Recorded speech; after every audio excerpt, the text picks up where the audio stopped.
উমা, দাদা দাদা, বাচ্চা ছেলে তো বুঝতে পারিনি, ও বলে মেরে দিয়েছে। ও ছেলের আমি আপনার কাছে ক্ষমা চাচ্ছি, আপনি ওকে ক্ষমা করে দেন। এতে ক্ষমা চাওয়ার কি আছে? বাচ্চা ছেলে এই বয়সে খেলবে না তো কখন খেলবে? এখনো বলছি ভালোই ভালো খুলি দে। না না, আমি খুলতে পারবো না। খুলতে পারবে না? আমাকে তো ভালো করেই চিনি, আমার নাম টনি। একদিন একদিন ছাড়া তো আমি পাবো। সেদিন তোর পা দুটো আগে কাটি, তারপর হাত দুটো।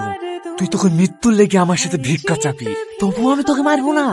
তো চোখ দুটো উপরে ভ্যাটা খেলবো। ছিড়। এখন আমার হার্ট অ্যাটাক করে দিত। তোমার মতো আর বলছি নি। থাকো, তুমি সুখী থাকো। যাই, আমি কি চাইটি খেয়ে আসি কি? মাল ভালো আছে না? হ্যাঁ হ্যাঁ ভালো। তাহলে ডিল ফাইনাল তো?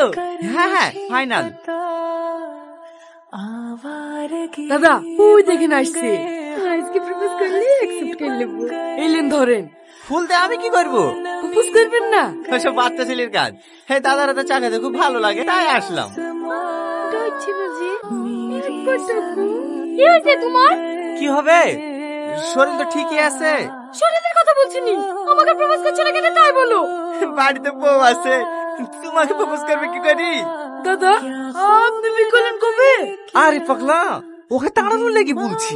আমাকে দাঁড়াতে লেগে মিথ্যে কথা বলার কি আছে? বললেই পারতেন আমাকে পছন্দ না।